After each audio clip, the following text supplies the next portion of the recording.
creators don't get enough credit for how many roles they play. It could be 30 different jobs. And there is a mindset shift. It's like, I need to fire myself from some jobs. I actually think Mr. Beast specifically has been so upfront and forward about like his hiring efforts, and creators are kind of pulling the curtain a little bit more now about what their team looks like. And they're not kind of hiding behind that. I think they're more proud of what they've built. Smaller creators seeing that, look at that and say, okay, that is the path. You just do get burnt out playing 30 different roles. Your options at that point are kind of keep grinding, quit, or build a team. Welcome to the Creator COO, the show where we surface the operators behind your favorite content and creators.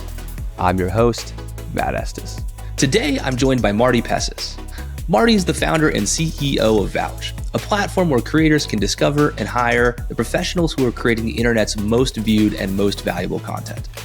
Previously, Marty was an early hire at Cameo, where he was responsible for scaling Cameo for business. In this episode, we discuss how to hire better as a creator, from building an appealing employee brand to finding candidates who align with the creator's mission and values. We also explore the value of a Creator COO when it comes to talent management and raising the bar on hiring. So, with that, here's my conversation with Marty Pesis. Marty, thanks for being here. Welcome to the podcast. Thank you, Matt. Excited to be here. I've been watching this build over the last month or few months and excited to be part of it. So the reason I wanted to have you on is you're doing some pretty interesting things around hiring and helping creators and creator COOs build teams to build their business. So I want to explore some of those topics, but before we get into that, how did you get into the creator economy at large? I started my career in the creator economy really before it had the nice branding it has today. I started a social media consultancy in 2009. I was a senior in college at the University of Wisconsin-Madison, and at the time, brands just didn't really know how to leverage this new phenomenon that was social media, and that was really Facebook at the time. And it was just really fortunate timing. I was able to be basically like a subject matter expert, as a senior in college at age 21 and 22. And that opened up some incredible opportunities and was just an awesome kind of launch pad for my career. So this consulting work that I was doing some speaking engagements and helping advise some companies. And really at the time, it was basic stuff. It was like, build your Facebook page and start posting. And that kind of snowballed and turned into this social media marketing agency where we were doing community management for brands. And we landed in this niche. What year would this have been about? This is like between 2008 and 2010 is when I was really kind of getting this started. So our company was called Social Link Media. Definitely early early my days. brother and I that did it together. But it just kind of was snowballing. So I would go, like I had one, I grew up in Minneapolis. And so I had some connections at like Best Buy. And I was asked to come speak to the executive team at Best Buy when I was still a senior in college. And I just remember leaving that meeting talking about why this is important and what they should do about it, and kind of had like a pinch me moment. I was just like, I'm this age and at this point in my career, and like all these execs are looking at me for what to do with it. So I was like, I got to just take advantage of this opportunity, and ended up creating this agency where we were doing community management, and brands were outsourcing the content creation and posting and management to us. And we found this niche with PR professionals and publicists that were working with their celebrity clients basically. And they would come to us and either have us kind of run the pages and the accounts for their clients, or when their clients would launch products, we would kind of act as like the brand representation. So for example, let's say like Tori Spelling launched a clothing line at JCPenney. So there was the Tori Spelling team, the JCPenney team, and then we would represent, Little Maven, which was her clothing line at the time. And so it was really a mix of like creator economy plus like creator-led brands. And like I said, it didn't really have the nice branding at that point, but that's really how I got into this. And I did that for 8 years and sold the company, then moved on to Cameo, and now I'm doing Vouch. So I've only been in this industry from the time I graduated college. How did you transition from the sort of the agency side to the Cameo experience? And talk a little bit about what you did at Cameo. Yeah, absolutely. So my brother and I ran the social media marketing agency, Social Link, for about 8 years. We sold it primarily because we saw just a massive shift. We saw a massive shift happening from like organic to paid social. And so if a company paid us $10,000 for something, I remember my brother and I looking at each other one day and being like, the truth is, if I was this brand, I would probably put like 7,000 of it or something something like that into Facebook ads and 3,000 into organic. And that's just, obviously it's not the same now. But at the time, Facebook ads were just, were so incredible and pretty new that we just made a decision that we wanted to pivot. And so we ended up selling the agency, which was an awesome experience, and we spun up a email marketing agency because our belief was like, you got to own your audience. That was our belief at the time. And it just didn't take off the way that the social media agency was. My brother ended up getting an awesome job at Open Door, and I was kind of like left with the decision of, do I want to do this on my own and continue? And then I met Steven Galanis, the CEO of Cameo, and I think there was like 5 people there at the time, and I was just blown away. I was like, this is the best idea I've ever heard. Such good timing, the perfect product for the perfect time. And after doing maybe, a couple weeks of consulting, I ended up joining as the first marketing hire. And that was just an unbelievable ride for 4.5 years. So that's kind of how I made the transition from doing my own thing to Cameo. The Cameo story was a crazy growth story. Can you talk about that growth trajectory a little bit? And then I'm always curious to hear how, when somebody joins a company at, employee 5 or 6, how their role evolves to, when that company's mature and has 300, 400 employees. Yeah, absolutely.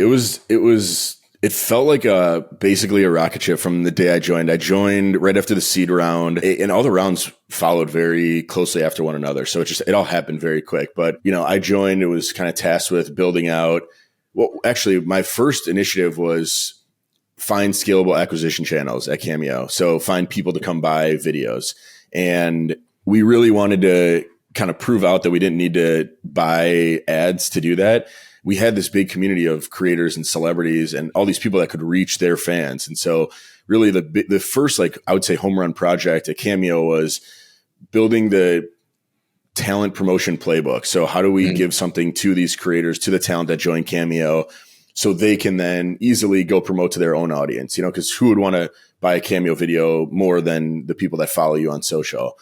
So we were able to tap into the distribution of all of the, supply or talent on Cameo, which was, I think, what, a big part of what led to the explosive growth. And just to double click into that. So it's the supply is the talent who's creating the assets, demand, the promotional supply driven demand. And then exactly, your talent has this built-in huge audience. And so you're thinking about, hey, how do I leverage their audience and sort of virality and network effects to promote? Exactly. How do we help them leverage their own audience to make money? And at the time, direct to fan monetization was really new and was a really unique thing that our CEO did an amazing job of educating the world about and doing rounds of PR and just sharing that idea. Obviously Patreon was big at that time too, but this whole idea of making it so easy for celebrities and talent to sell a product directly to their fans and not one that needed to, you need a whole inventory for, and there's so many now amazing merch solutions and, all different products, but that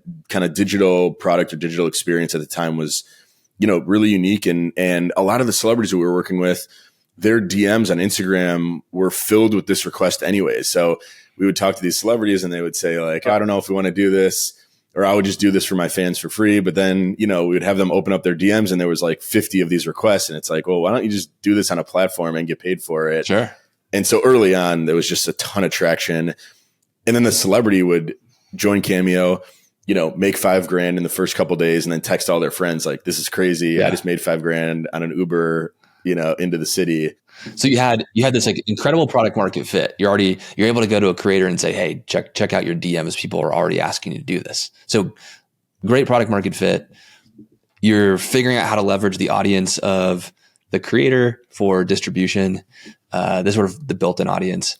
And then the last thing you mentioned there was, word of mouth. So creators make money. They talk about it to their friends, and then more creators and celebs come on, and you get this nice. And then the word of mouth on the recipient side was really big too, right? So when you get a Cameo, someone else films your reaction and people are so excited, freaking out, then that gets posted. That, just furthers the flywheel too. And so the word of mouth was extremely powerful on both the supply and the demand side of the of the marketplace. Very cool. I can see some pretty obvious parallels, I think, in concept from what you were doing at Cameo to now what you're doing at Vouch. How did some of those ideas at Cameo unlock the Vouch direction? Yeah, so it was really talking to our customers and talking to talent, and the closer I got with them and understanding, the more I understood their business. I heard this line a lot where it was like, more views equals more dollars. Then of course ask, like, how do you get more views? The next answer was, I need to increase throughput. It's like, how do you increase throughput? And it's just finding good talent. Like, I can only do so much right now. And the more I heard that, I remember one night after work, I was saying to my wife, like, how many times do I need to hear this to like go try and do something about it? Like, how many creators and celebrities need to tell me that in order to make more money, they need to increase the amount of content they're putting out or improve the content they're putting out.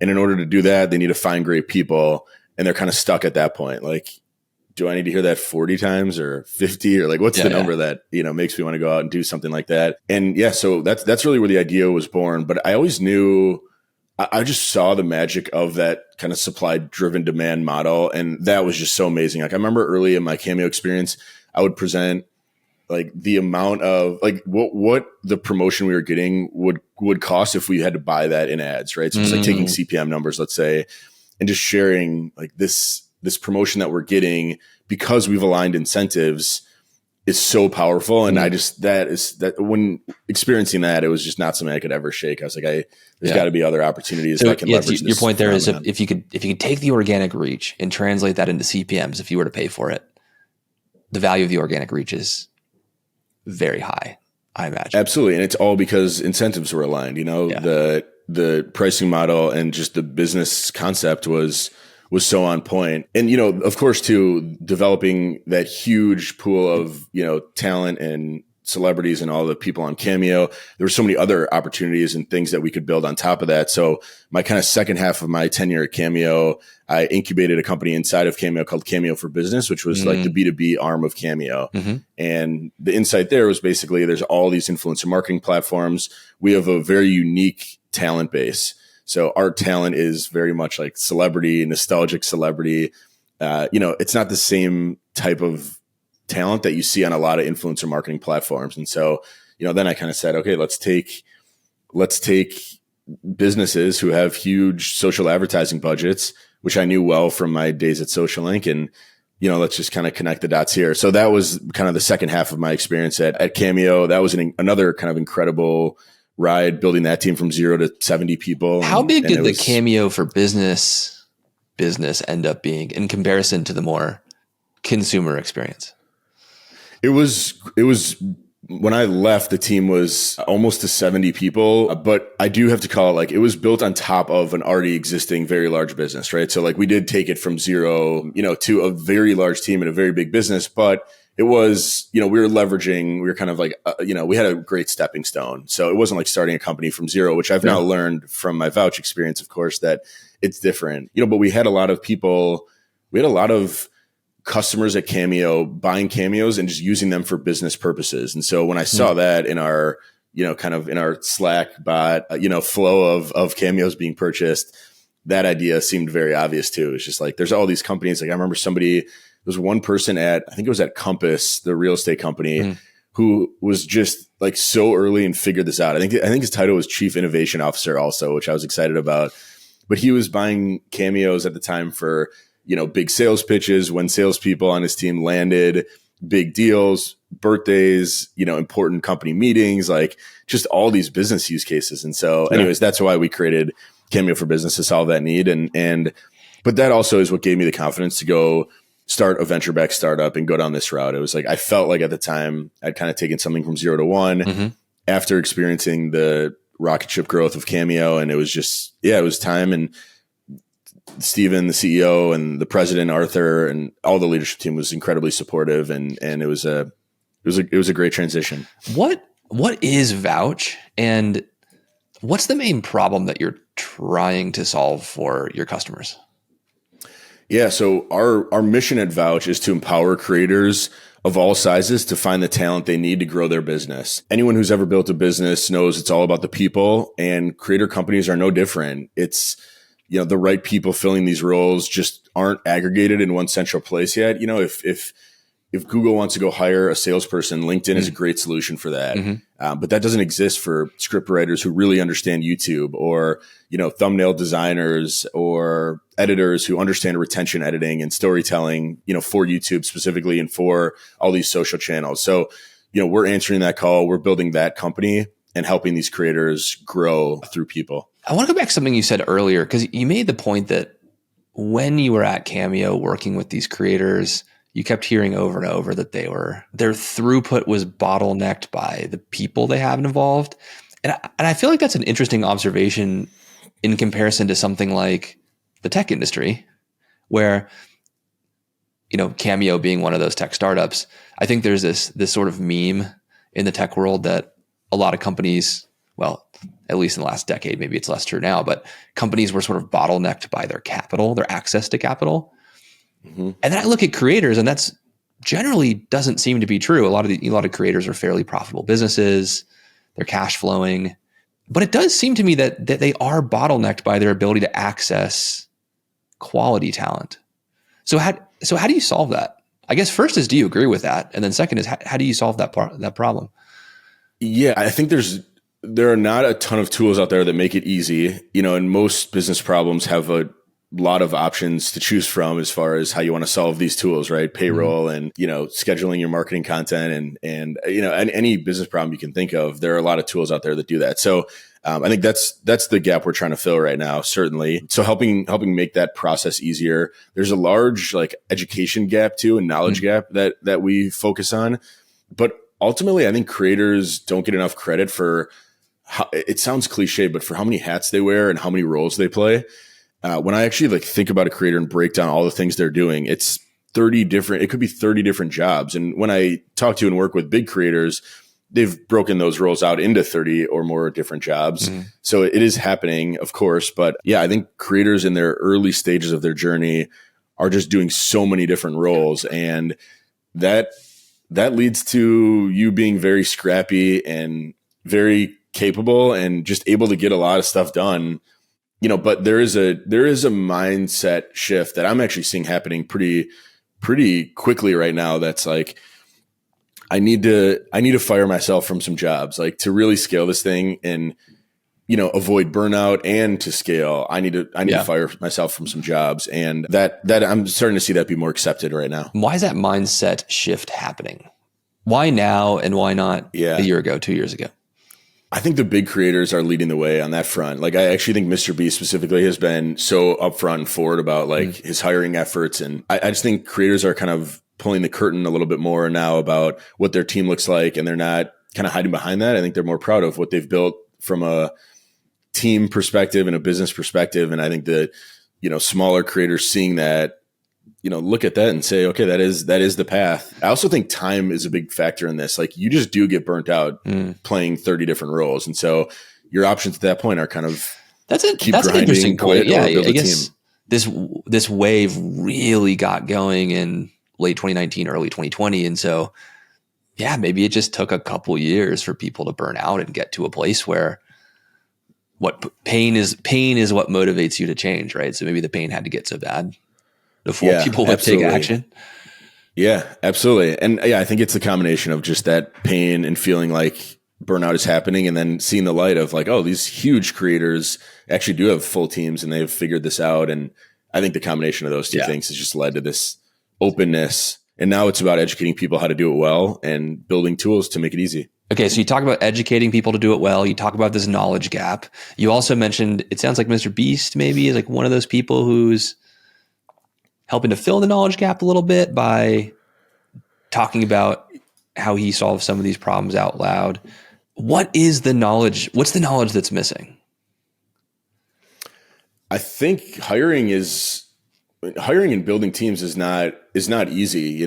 There's a lot that goes into management and leadership, and nobody really is good at it before doing it or before learning how to do it. Like most people that are great at it had great mentors or, watched other people do it and learned from them. So I just think early on in the process, there's a lot to learn. And so there's actually a lot of content, I would say now, like on YouTube, you can search for, what should my team look like and how to hire an editor and all these different things, but it's more than just, when I talk about the knowledge gap, I really think it's more about, okay, I found a great person. Like one thing I say a lot is like, there's more to people there's more to hiring than just people. Once you find a great person, once you find an amazing talent, how do you onboard them correctly? First, how do you recruit them, right? How do you recruit them, get them in? Then how do you onboard them correctly? How do you retain them? Like these things are all really important. And yeah, I just say ultimately without having done it or learned it from somebody else, it's harder to be good at it. So I had one mentor in my life, a guy named Eric Sager. When I worked at Blue Vine, he's now the COO at Plaid, just a phenomenal people manager and team builder. And so I can relate to that, right? I mean, I think having mentorship in people management, learning about the nuances is pretty important. I do wonder how much of that nuance you can learn from YouTube videos and content. If I had to guess, maybe content can get you 80% of the way there. And then the last 20%, you just kind of got to learn by doing it. Totally. Like making everything. Some mistakes, figuring it out. Yeah. Absolutely. Yeah. I think that's probably true for a lot of things, but yeah, there's different, you kind of got to understand the principles and then you got to apply them and do it over and over again until you're great at it. But, there are things like growth planning and creating growth paths for people and, reviews and figuring out the right way to like structure compensation. There are things that are kind of more like just straight tools. And then of course there are more soft skill things that are there's a surprisingly like technical angle to being good at hiring and retaining people, right? Yeah, absolutely. Let's get into that a little bit. I'd be curious. We talk through hiring strategies a little bit because this is something that comes up a lot in conversations I have with creators, but also particularly creator COOs. How do you think when you're coaching creators or creator COOs, what do you coach them on if they want to more consistently attract and win top talent? I think it starts with really valuing and putting some energy and effort into employer branding. The biggest and best brands in the world do this incredibly well, and there's a reason they do that. But I think employer branding is super important, and that I would say ultimately is like, I would feel pretty comfortable saying like that's one of the most important things that I would like to get out into the world of creators and like help creators improve their employer branding, because I think that's what's ultimately going to attract the best talent. And this is a very limited and competitive, talent supply that we're talking about, right? As far as people that really understand YouTube, want to work in YouTube, want to work for creators, like the supply probably does not meet the demand at this time right now. And so it's competitive. And I think employer branding is super, super important, showcasing how amazing it is to be part of, your creator company and working on the team, and how fun the office environment is if you have one, and how well you treat your people. And, A players want to work with A players. And so I think that piece of it doesn't get addressed as much as I would like to see it. So employer brand, then you kind of define that just now as, it's like, what's it like to work there? What's the office environment like? What are our values? How do you tactically do that? Are you talking about like, are these YouTube videos where you walk around the office and you talk to employees? What does that look like?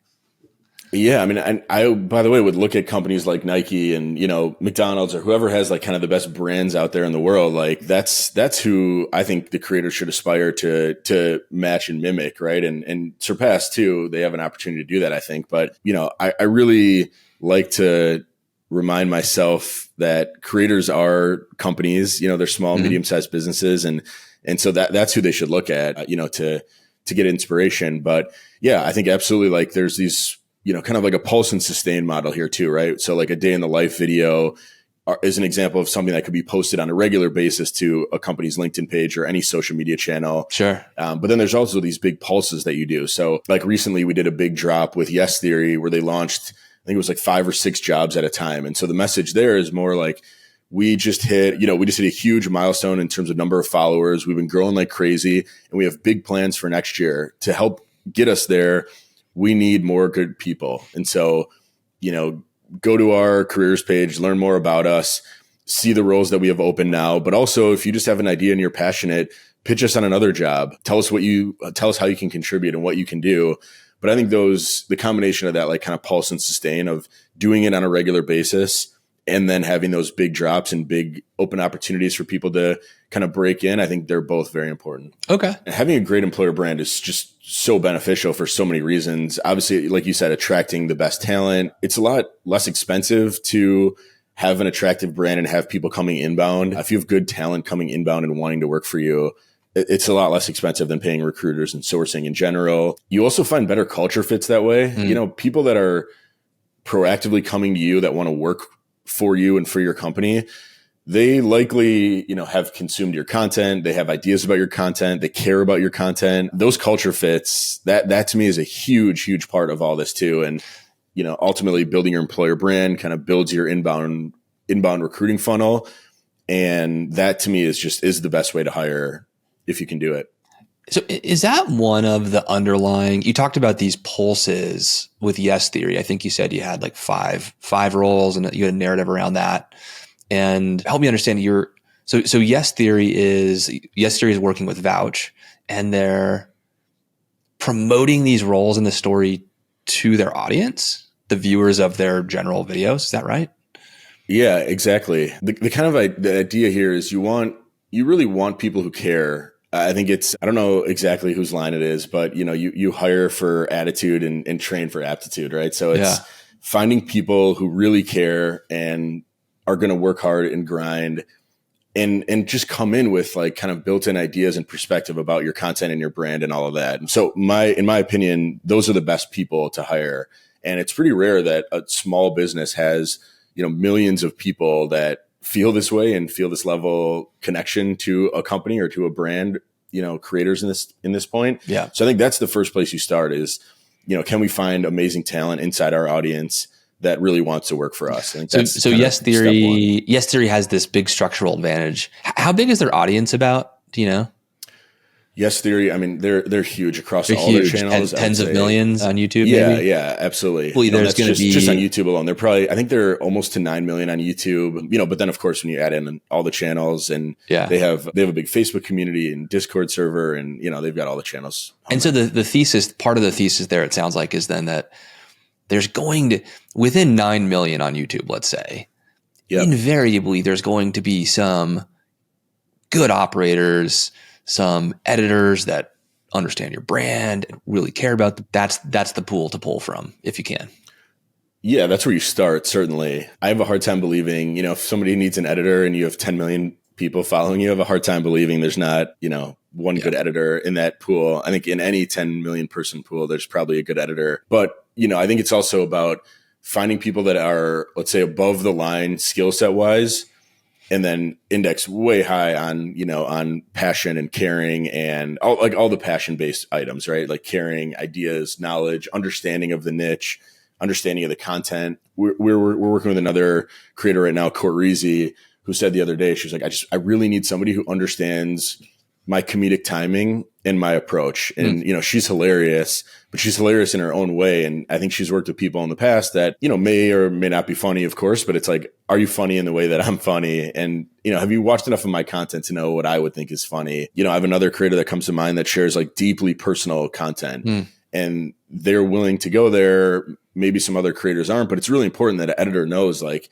you have to pull at the heartstrings and you have to get there with my content. And so, these are all just different kind of examples of how unique each creator business is and why it's important to align culture and values and find people who really care.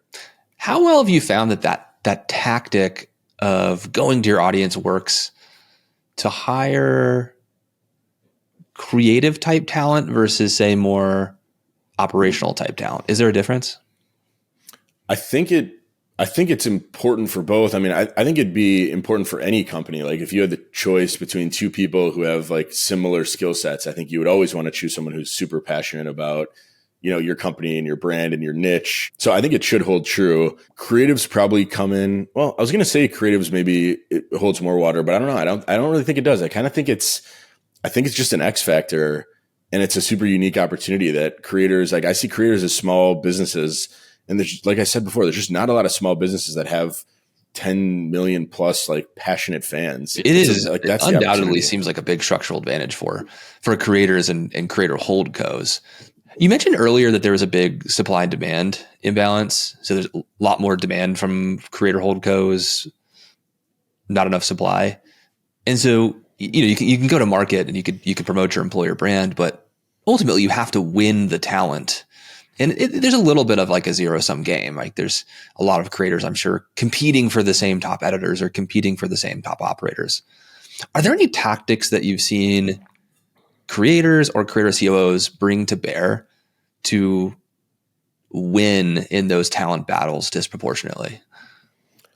Absolutely. And I would say that's the main thing. That's probably the main thing we're helping creators with right now is like leveling up their recruiting funnel and leveling up their recruiting operation. And so it really pains me when I see a creator put out a really lazy recruiting promotion, for example, right? Like if you go on Twitter and write like, I'm hiring, DM me, it's like, effort's going to be met with effort, right? So like there's a lot of creators kind of fighting over a limited pool of talent. It's very competitive.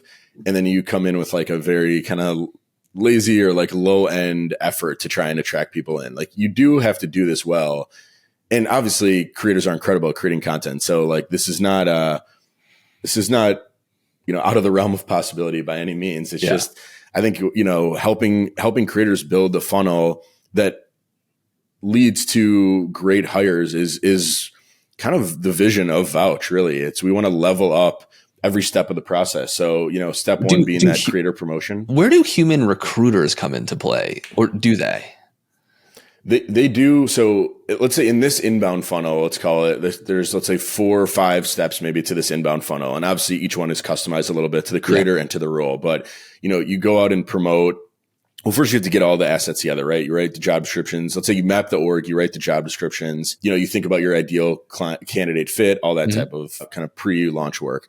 Then you go out and promote, and you really try to build up a lot of excitement and attract, a big pool of applicants to your job. At this point, there is a pain point in the creator space because usually they get too many applicants and that creates a big mess and a big headache. So that's one of the first areas that our product really helps with, actually.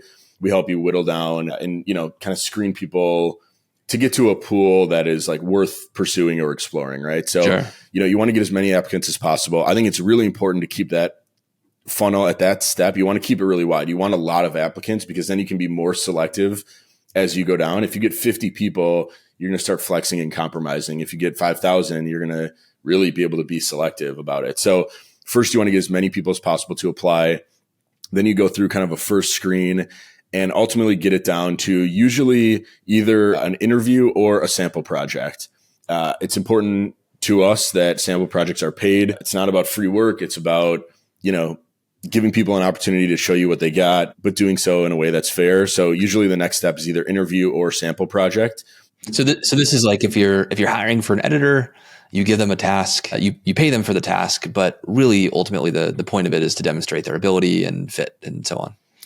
Yeah, especially in this industry, like it's very much show me what you can do. Like it's not, you don't need to brag about like I worked for this creator or that creator. I worked at Apple and Google and all these companies. Like if you are creative and you have the skill sets, and it's not just for creative roles, but it's a very much like show me what you can do. And the sample projects give people an opportunity to show what they can do.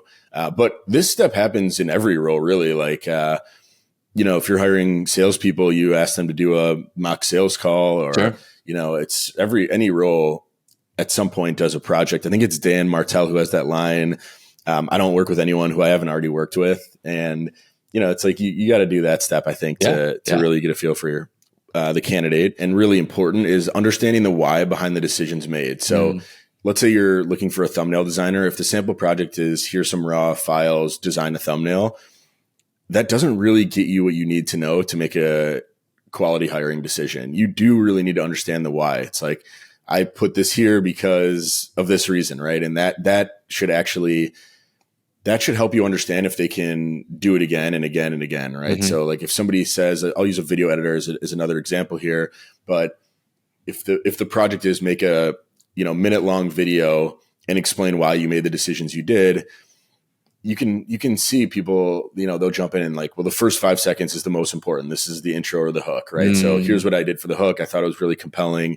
I know if I lose people at this point, they're gone. And so at first I started there, and I actually spent 40% of my time on this project working on that, right? That alone, even if you didn't really like the hook or the intro, at least you understand they get it. So it's this is interesting. So it's like sample project, understand the why behind the decisions made, and then you move into the trial period. Yes.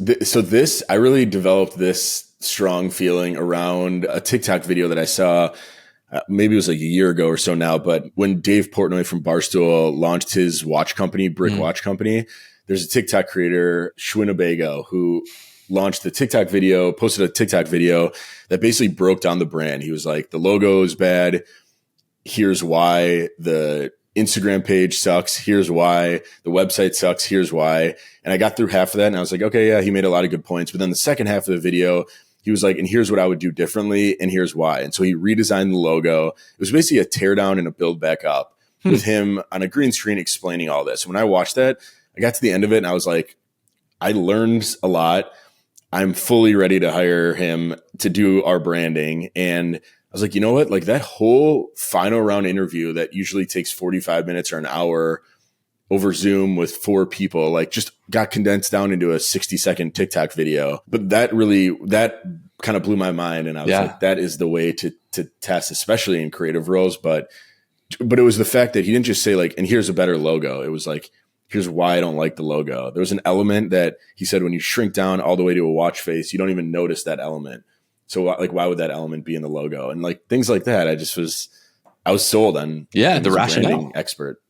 So totally makes sense. And I imagine that person that you watched probably got a lot of job offers afterwards because of it. Once you get past that, so you've got the project, the why. How do you approach the trial phase with candidates? The trial phase, you want to mimic the role as much as you possibly can. And that's true for every step of the process, but especially in the trial phase, it's like, if let's say you're an editor, it's like, here's footage. If the video is great, we're actually going to post it. Like this is now, you're working on real work at this point. It's not sample work. It's not called sample projects for a reason. Like at this point in the trial, it should really feel like, a week or two, but very similar to like almost a 30, 60, 90 plan where it's like, this is actually what you would do, if you get this job. So the trial really does need to mimic exactly what they would do if they were hired full time. And then what are the stages after the trial? So hire, you got to close candidates, onboarding, and then you move into retention. These are areas that we work on less than actually getting people in the door, I would say. I mean, I have a lot of strong opinions on it and feelings on it. And I think that's a problem on our roadmap that we will put more time and energy into. But the stages, I would say, are onboarding, get people started and welcome into the team correctly. And then thinking about retention. How do we retain people? How do we treat them right? How do we give them a growth path? How do we align their incentives and feel like their compensation is structured in a fair way? All those things kind of become. Is there anything else that you've seen creators or creator COOs do really well when it comes to closing the best of the best talent? Like, how do you go about that? I feel like it's just so much about the company and culture that has been built. And, there are of course tactical things you can do, like, compensation and, work-life balance and all those type of like kind of perks and benefits and things like that. But I really think it's like kind of a longer term game, right? It's like, what type of team and culture have you built? What type of business have you built? And what is the vibe and culture of the team? And, these things are going to show when you get to a later stage, especially with someone at the level of COO. I think they're going to be able to feel that and understand it. We've been talking about hiring a while, which I think has been great because it's such a big problem I see creators and creator COOs face. But I want to move on to the next phase of that, which is the retention piece.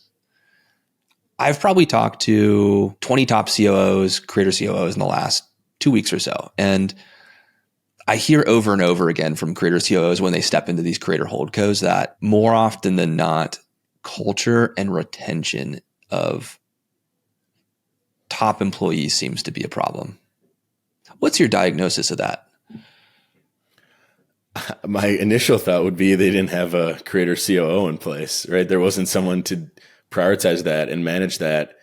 It's a lot of work being a creator and managing a production and creative team. The people management side, I'm not surprised to hear that gets pushed down the priority list or becomes an afterthought. But when you and I first started talking about this, or when I first saw you started to post on LinkedIn about the creator COO, that's where my head went right away. Like that is the role that needs to be in seat to really make, significant changes in that regard. So I think it's no different than, any company, and it does ultimately bubble up to, the operations leadership. And that's a tricky thing to do when you're also doing all the creative work, pumping out all the content, managing a production team and a creative team. Like the business operation is a pretty different function than content production.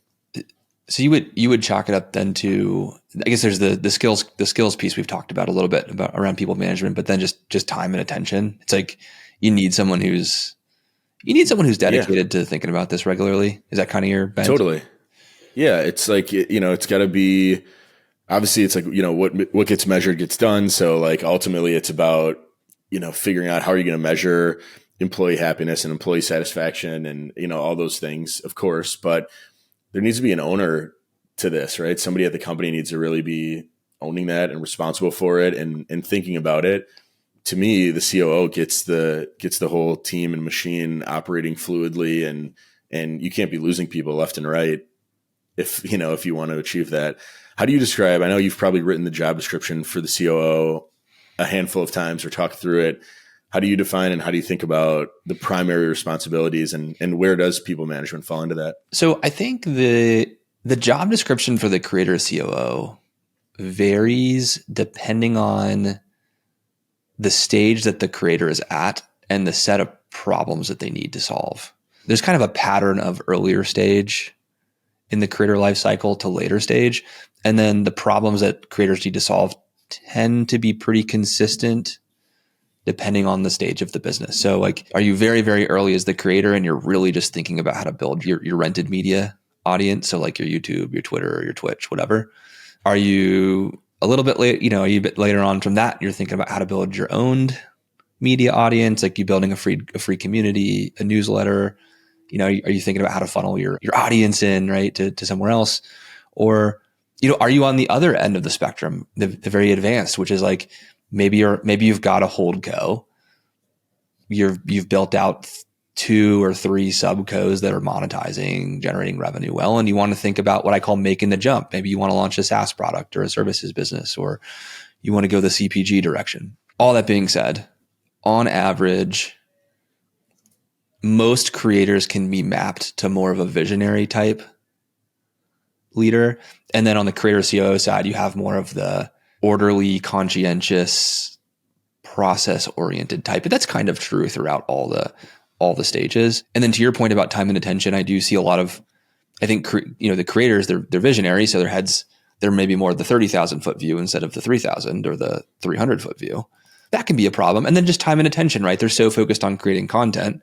Maybe they're so focused on top line, they're not thinking about the day-to-day functions. And then if you ignore it, then you don't pay attention to it, and usually the outcomes aren't good.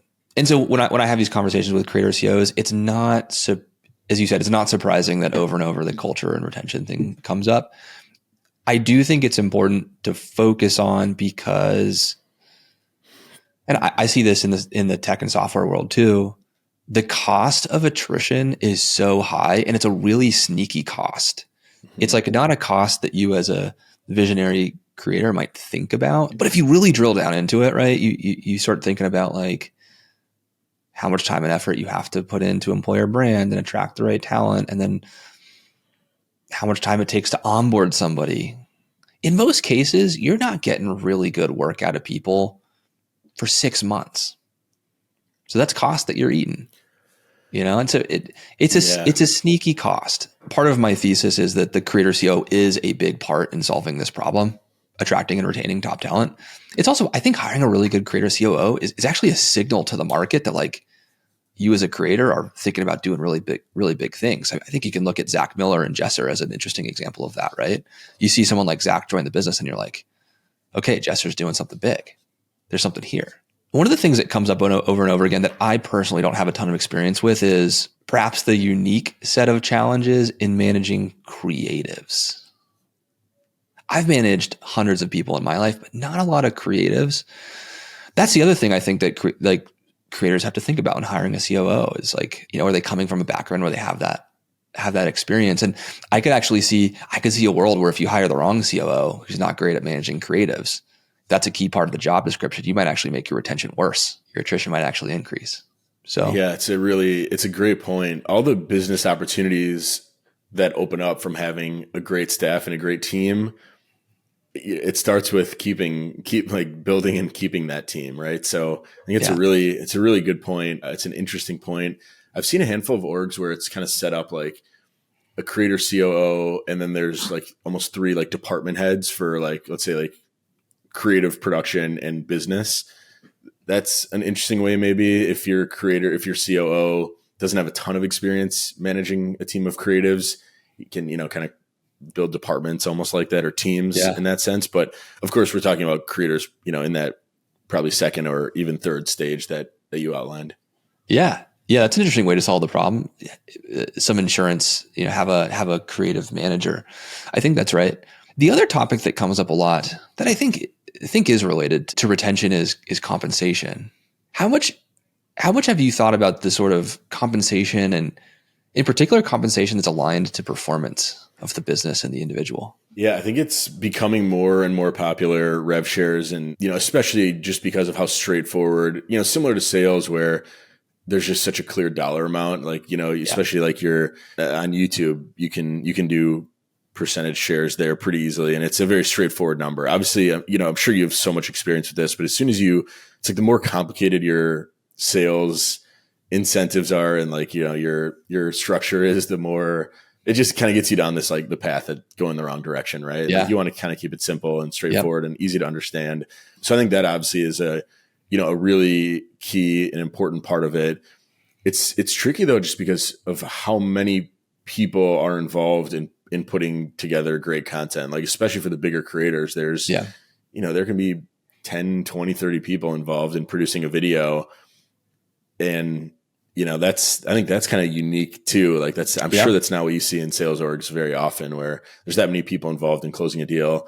Although I do remember our pitch when I was at Cameo, I think like 30 people from Salesforce showed up to close that deal. But that's pretty rare. I mean, I remember seeing the size of that room and like kind of laughing, being like, this is just too many people.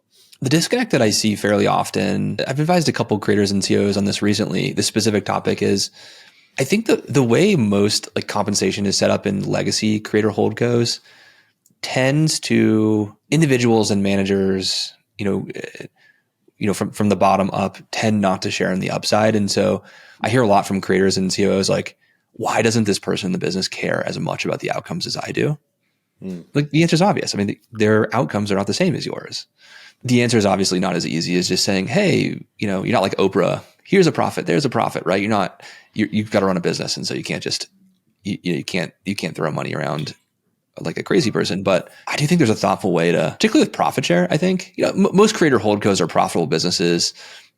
They don't ever want to sell the business. So equity value accumulation doesn't really make a lot of sense as an incentivization tool. But profit share, I think it can be an interesting one. And I don't know that every single employee in a business needs profit share. I think as a creator or a COO, you can sit down and think about, hey, let's build a level chart.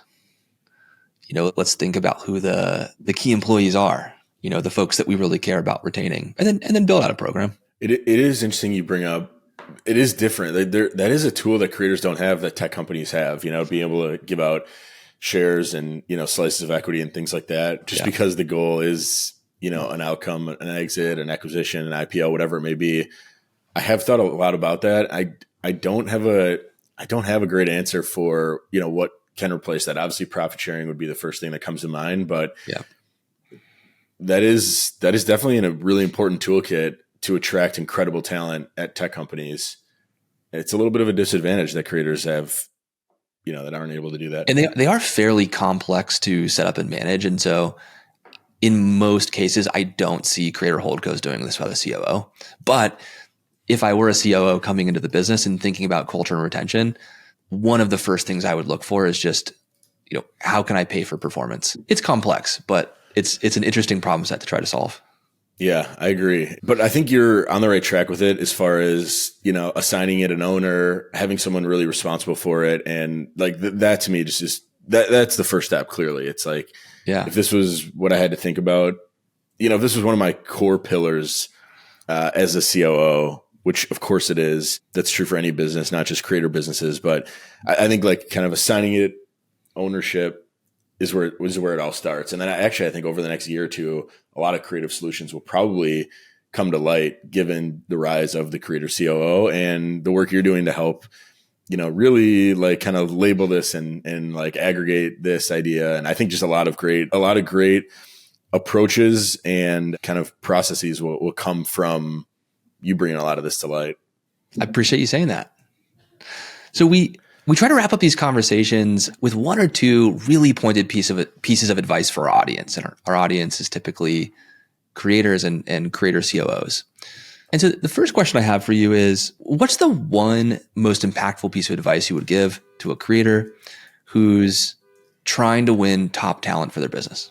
Yeah, I think the first one, I've got two that really come to mind here. Number one is don't underestimate the importance of passion-based evaluation. You need people that are aligned with your mission, who genuinely care about what you are trying to build.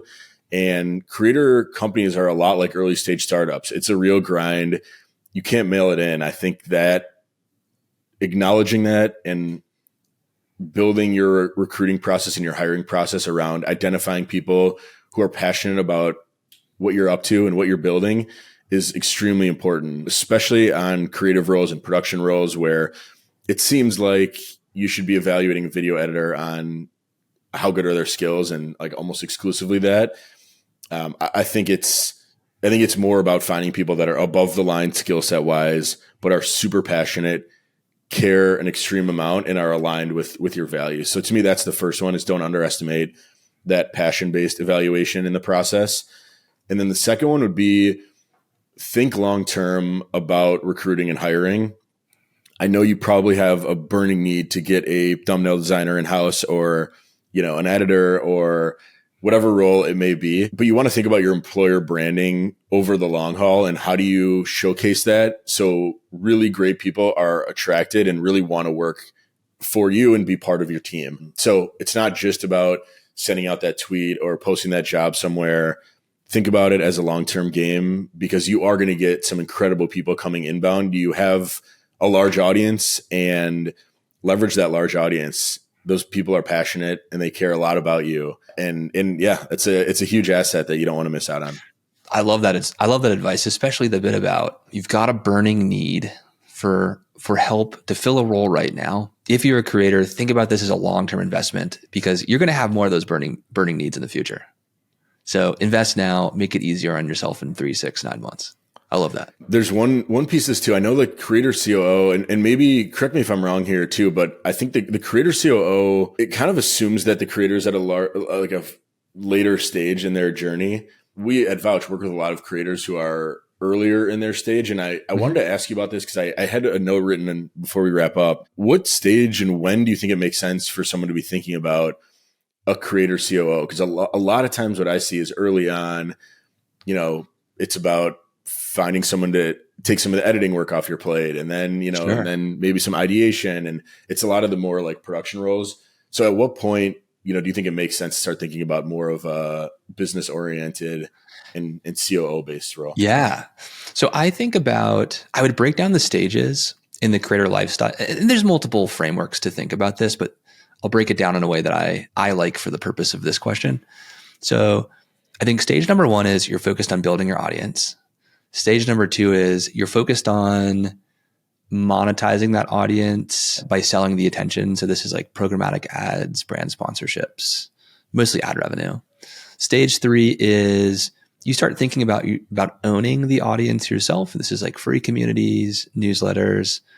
From there, stage 4, you move on to selling more transactional products. So this is like your courses, your info products, sort of your one-off sales, your merchandise. Stage 5 is selling more recurring revenue type products. And then stage 6 is like, you get a lot more complex. At the very early stages, like stage 1 and 2, actually stage 1, I would say you probably don't need a COO of any type. You're just building your audience and working on content market fit. Stage 2, where you start getting into like ad revenue and brand deals, the number one catalyst that I see, the biggest pain point that I think creators face is they're missing out on revenue opportunities. And that's where they start thinking about the business manager, the creator manager persona, which to me I think of it as a proto COO. And I can explain why that is, but that's kind of the earliest point where I see, hey, let me get somebody in who's like not a creative focused person. They're more commercial and they can think a bit more about revenue generation and maybe help me think about my business a bit more long-term. And then I see that need really amplify once you start getting into the owned media piece, because then you need this marketing skill set.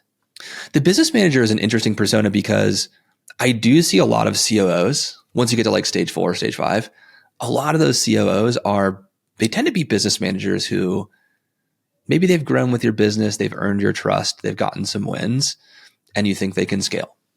So that's my short answer. I think that's my long answer. I should say the short answer is I think stage 2 business manager sort of commercial thinking personas is probably the earliest.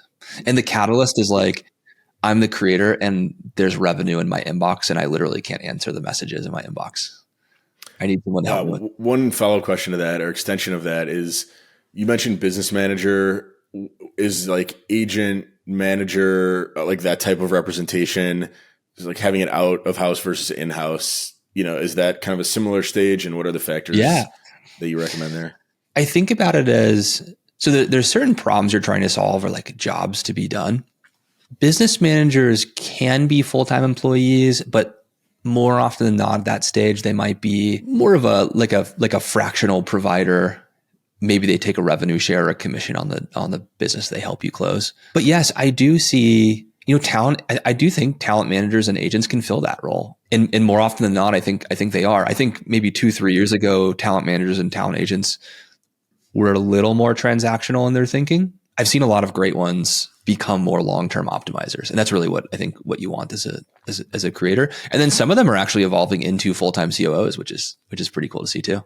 Awesome. Yeah, I think it's a decision that I see a lot of creators facing, whether it's in-house, whether it's, bringing someone in-house, having representation, but it's all tied obviously to building the team. I think there is a pretty clear delineation though of like creative and production and kind of business and leadership teams or individuals at an org. And that's probably another topic for another conversation, but there's a lot there to chew on and discuss. There's a lot to chew on. Last thing I will add though, you might find interesting is that I do think we're seeing a rise in specific creator COO fractional services. It's something you could consider if you're a creator at that, stage 2, stage 3, folks like Josh Kaplan in Smooth Media or Gretchen Leslie of Ramit Sethi, I'll Teach You to Be Rich fame. I mean, both Josh and Gretchen have done incredible work with creators on a fractional basis. So if you have those problems to solve, you don't have to go it alone, and the help exists in the market to solve your problems. Absolutely. Well, Matt, great chat today. This was awesome to dive into the world of creator COOs and building teams and keeping teams. And this is a topic I'm passionate about. So I was excited to come on and talk about this today. It was a pleasure, Marty. Thanks for taking the time and chatting. I hope we do it again soon. Absolutely. Thanks for listening to this episode of the Creator COO. If you found this valuable, you can subscribe to the show on your favorite podcast app so you never miss an episode. Also, please consider giving us a rating and a review, as this helps other creators and creator COOs like you to find the podcast. This episode was produced by Rebecca Donovan at Uscreen with support from the team at Share Your Genius. It was edited by Chandler Chappell with artwork design by Spencer Marsh. I'm Matt Estes, and you've been listening to the Creator COO. See you next time.